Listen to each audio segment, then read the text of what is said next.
I would dare say, probably one of the most recognized and influential people of the entire mortgage industry.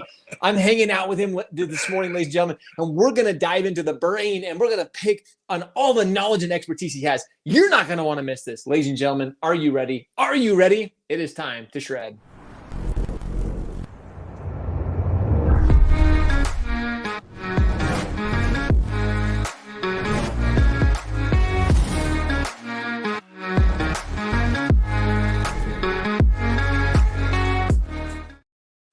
Is up, ladies and gentlemen, and again, welcome to the Shred Show. You can see him hanging out with me. If you know Jon Hill, you know what you're about to get into and the incredible conversation that is about to unfurl.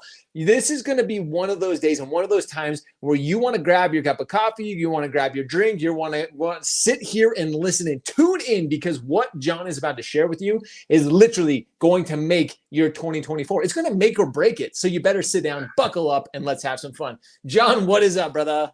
What's going on, bro? I'm gonna say that Christie's was probably still better. The intro was probably still better for Christie, but you're way too kind. I wish I was only half of what you described on that intro. So thank you for having me on. This is gonna be fun.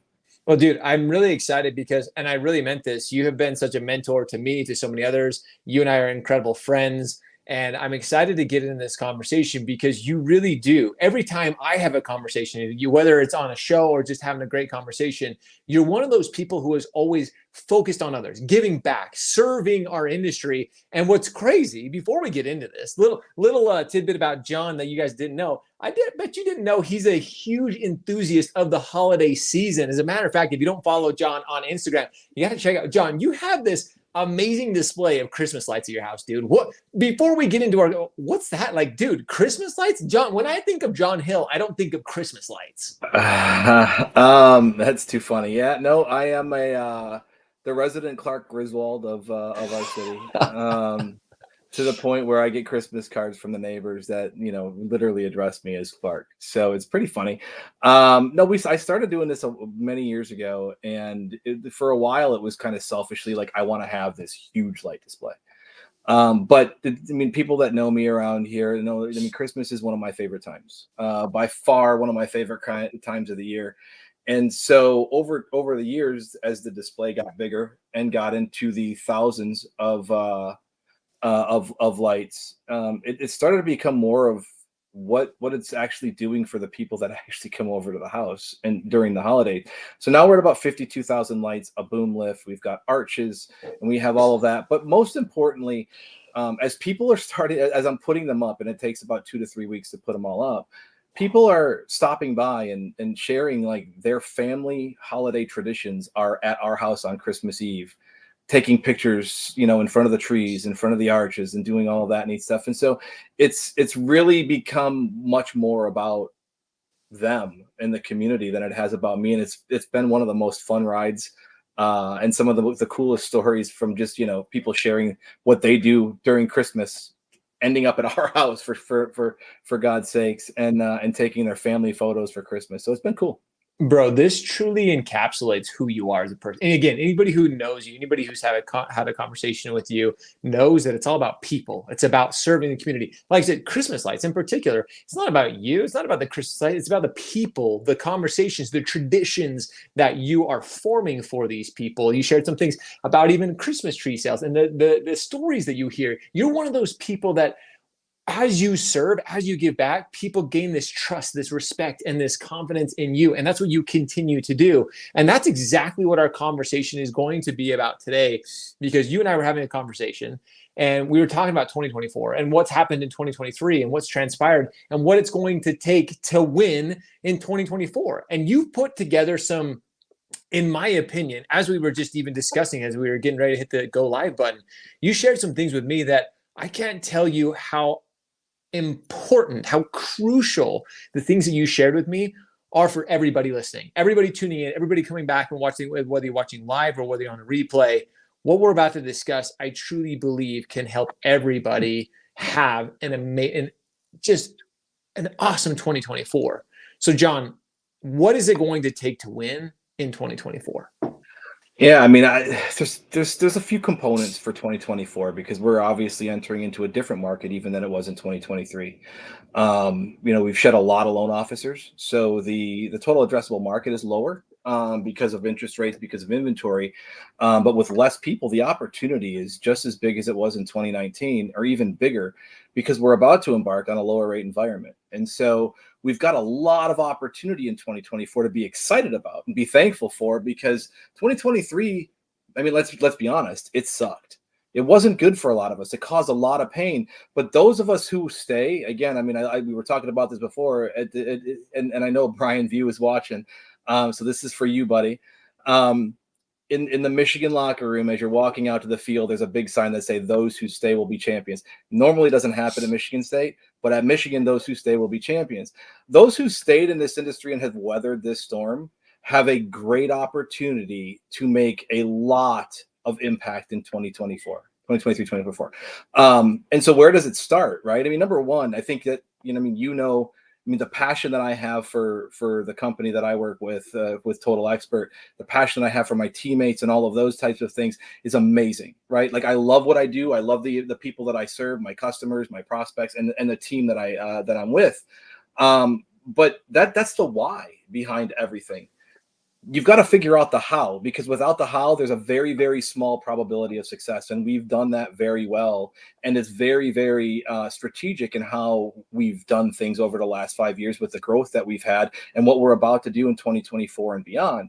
The how is the most important, right? And if you don't understand how you're going to be successful in 2024, it's going to create challenges for anybody that's in it, whether you're a loan officer, whether you're a manager, whether you're on the tech side, right? As a vendor supporting this industry, you've got to figure out the how, and it's really, really going to be data driven. But most importantly, business is transactional, right? And we as an industry over time, and our founder Joe Elu talks about this very eloquently. And if you ever want to have a conversation with him, have this conversation with him, because this is why one of the fabrics of our company. But relationships are personal. Mm. Now, it's a different time in how we can craft and create the relationships based on trust and education.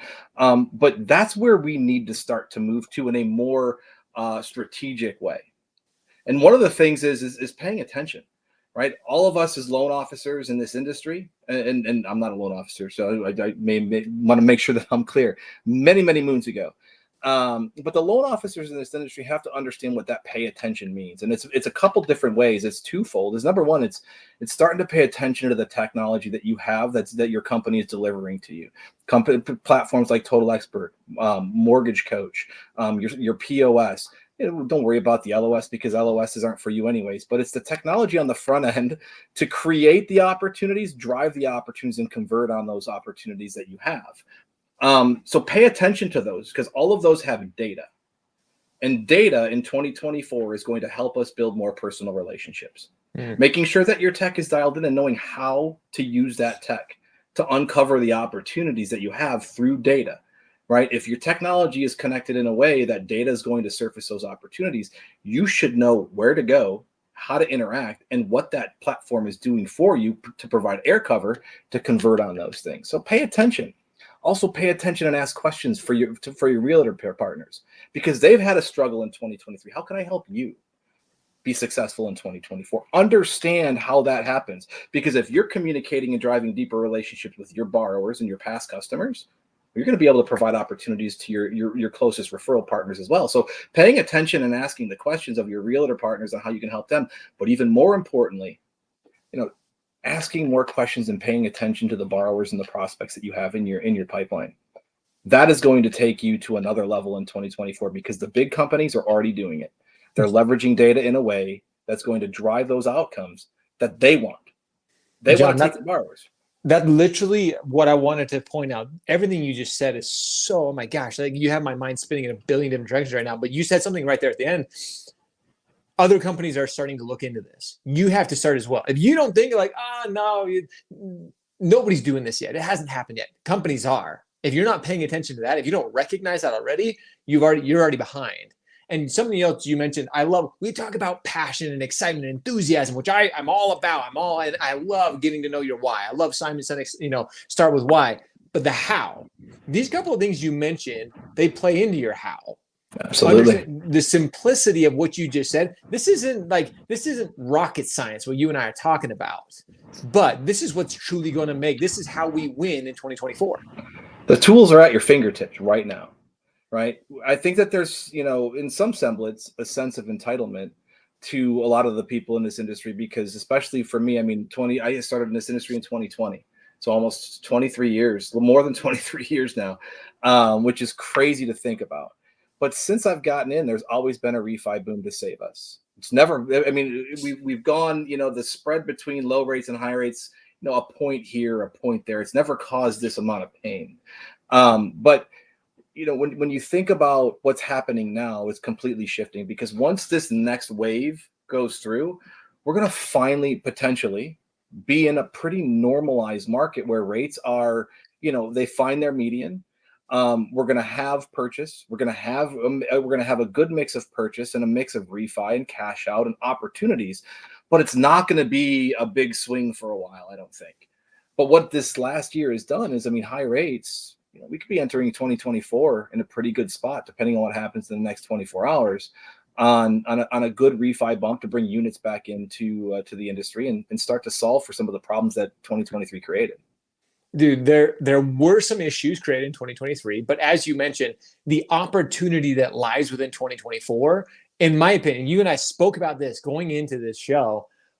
I don't know if we've seen an opportunity like this in quite some time. Everybody's like, oh, 2020, 2021, during the pandemic, things were great. But with the loss of loan officers in particular that we saw, those who have stuck around, those who continue to stick around and stay, in my opinion, and I know you believe something similar, there's a huge opportunity coming this next year.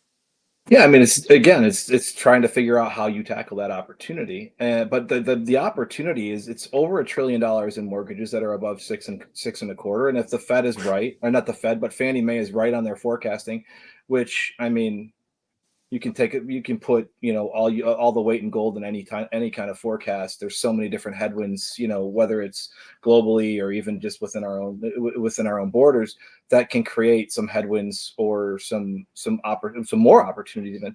But if we hit our forecast of, low fours or low fives in 2024, the opportunity is, 300 million borrowers that have closed this year over 6.5% to 7% refinanced twice on the way down. That's why it's so important to pay attention to the data, and make sure that your technology platforms are dialed in so that they're surfacing up those opportunities to get them on the first time and on the second time. Your focus and all of our focus is for, for the vendors and to support the customers that we serve, is to make sure that we create ROI and create value for their loan officers. That's the most important piece. Right? You can buy tech for whatever you want to buy it for, but at the end of the day, it's got to make an impact and make it easier for somebody in your organization. And most of the time, it's for the sales team to provide them. Salespeople and loan officers that are out there, utilize it. They've done the vetting. They've actually, they've gone to shows. They've watched all of us on stage present and show what we can do for their teams. And loan officers, now's the time to start adopting. Right? Because if you're not adopting, the data is in there. The data is streamlined. The opportunities to create better and deeper relationships are there and served up to you so easily that if you don't do anything, somebody else will. One of those companies may have a little rocket on them. And that if they go to there, because they're looking at the same data, they go there, it's 95% chance you ain't going to get it back. Dude, this is again, mentioning this, there are already companies doing it. You mentioned the one with a little rocket symbol in it. There are companies that are looking forward, that are utilizing the tech, they're utilizing the data that is out there. You mentioned something that I think is so absolutely critical to going into this year in particular, is having a team, having somebody else. A lot of these companies, especially companies that are, for all of you who are listening, you're part of these companies, and your teams they've done the work for you. They have put these tools into practice. It's now you just have to utilize them. John, so many people are just like, well, should I go try this? They see the shiny object. You and I have talked about this, the shiny object in the room. Oh, I'm gonna go chase this. I'm gonna go chase this. Focus on what you have. Focus on the tools that are literally right at your fingertips, because again, they've been vetted. Your team, the people that you're surrounding yourself with, the company you're with, they've put in the time, the money, the research to make sure it's going to be beneficial to you. Now you just got to freaking use it. And that's the biggest thing right there. I mean, like, there's resistance in so many different levels on why loan officers don't adopt the technology at the platform, at the companies that they're at. I can't figure out why. right? It's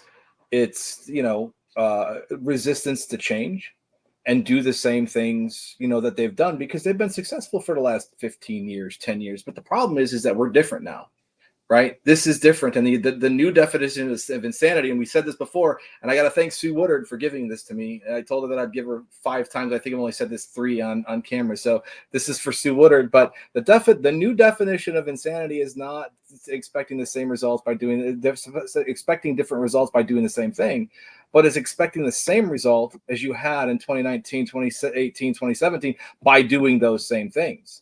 Right, you can do the same thing you did before, and I can tell you that you're going to write your own ticket on where you're going to be at in 2025 and beyond. And it's most likely not going to be in mortgage because the people that are leveraging the data and the tools that they have in the right way, they're going to be the ones that are taking your business and eating your lunch. It is time to change. I mentioned this a lot. The one constant in the mortgage industry is change. And there's a lot of people, respectively. I'm not saying that you can't utilize some of the practice that you've done in the past. Absolutely, sure. But times have changed. We have evolved. We need to adapt and see what is, okay, if things have shifted, where do I need to be? What do I need to be implementing to make sure I stay ahead of this? Absolutely. And that's where my last point in 2024 is be different. And I don't mean to differentiate yourself from one person or another. You can do that with your personality, with your knowledge of the industry, how you approach your different customers, right? But be different in a way of how you're approaching your own business. Find that how and understand that how you're going to be successful must be different in 2024 than it was last year, the year before, and the year before. And embrace that, right? Learn the new platforms, understand the why and the passion. There was a passion about bringing those customers, those vendors, into the actual company that you work for, right? They vetted these people. They've had conversations. They've built relationships with people like myself and others that are some of the reps in the industry. There's a passion on why they brought it in there because they know they could help you. They know it could support you. You've got to give it a chance. You've got to be curious and ask the questions. But most importantly, once you figure all that out, then you should start paying attention to it. Once you start paying attention to all of that stuff, it's perfect. And we were talking about this earlier, why I love the holiday season so much. And this is really a good approach for anybody in this industry. But it kind of sets us aside and says, you know what, it's time to slow down. We're always looking out the front of the windshield because we always say the future's so bright. There's so much out there. And then we always look in the rear view to find out what we could have changed.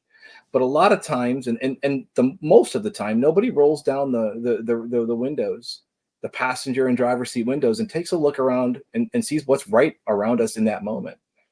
Right. And that's where, again, paying attention to where you're at and what you have available to you at the company that you're working for is so important.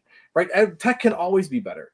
You can always look back and say, I wish we didn't do that. Okay, fine. But take a look at what you have right now, because I can promise you that your companies and the management teams and the owners of these companies have put the time in to vet the best possible opportunities and tech to create these opportunities for all of you, for everybody here. Pay attention to what you have and then ask questions. Right. And then if you need more, Then, create the why. whoa, I don't know what happened there. Paying attention to what is already there and what you have in front of you. I love the analogy that you just mentioned, especially in this holiday season, rolling down the windows. What do we have that's right in front of us that we're not even the beauty that surrounds us? And I mean this in the mortgage industry in particular. Like we have so much opportunity. We have so many things that we take for granted. That takes us just slowing down for a second, especially as we go into a new year. Because John, everybody gets into this mindset of like, okay, new goals it's all about doing this and accomplishing this. But sometimes I'm going to share this a lot more. You have to slow down, roll the windows down, take a breath of fresh air, and realize what you literally already have. And when you do that, it puts everything into perspective. It does. And that's the biggest thing is we move so fast. I mean, again, you said it, this industry changes all the time. It changes from 1 month to another, and sometimes it changes from 1 week to another. I mean, back in 2021, coming into COVID, we were all thinking that the entire industry was going to blow up, and with all the margin calls and all of that neat stuff. And then 2 weeks later, we've got 2% interest rates, and we got a refi boom, and then everybody has to go back to work, and everybody's working from home. So I mean, like, things change in this industry so fast.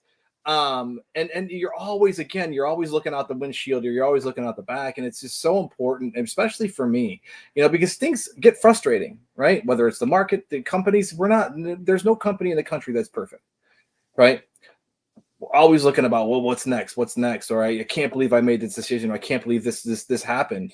But you roll down the window and take a look at what's actually around you, your teammates, the ownership group, the technology, the opportunity. Nothing is as bad as it seems. You talk about like watering the grass on your side of the fence, suppose the other side of the fence, you still got to roll down the window to figure out where you're at. So I think that really is why I have so much passion for what I do, is that I appreciate, the opportunity that's in front of us, and appreciate, the relationships that I've built and all of that, because I always say it, and you may have heard me say it, but it doesn't suck to be Jon Hill. It doesn't matter the industry. It doesn't matter. And it's because I love what I do, right? I have opportunities that I've, along with many others, have helped me create. And there's an appreciation for that. And that's the biggest thing. So slow it down a little bit, pay attention, ask the questions, and be curious with everything that you're doing, and build that passion, and figure out the how to your why. We'll be good. You'll be good. Banner years 2024. Dude, what a way to end, what a way to wrap this up, because Jon, everything is perspective. Take a second to appreciate. Like you said, it doesn't suck to be Jon Hill. It doesn't suck to be Josh Pitts. Man. It really doesn't. Like, we're all pretty fortunate. And what a way, especially during this holiday season, to take a step back and really acknowledge that. So, Jon, this has been one of those conversations that I'm truly grateful for. And hopefully we can see more of conversations like this from you soon. But I really do. You're really one of those people that I have so much admiration, so much respect and gratitude for myself, because you do share these things. You're so willing to look at things in a positive way and share the things we should be thinking about, the things that should be top of mind. So I cannot thank you enough, brother. This has been an absolutely brilliant conversation. Brother, Merry Christmas, and Merry Christmas, Happy Holidays to everybody out there. And it's time to crush a new year. So let's go. That's it. Time to crush it. You heard it from Jon Hill. We're so excited for all of you, ladies and gentlemen. If we can help you, reach out to myself, reach out to Jon. We do want to do all that we can to help you win in 2024. With that, as always, we appreciate you. We love you. Now it's time for all of you to go shred, go show up, hustle, repeat every day. See ya.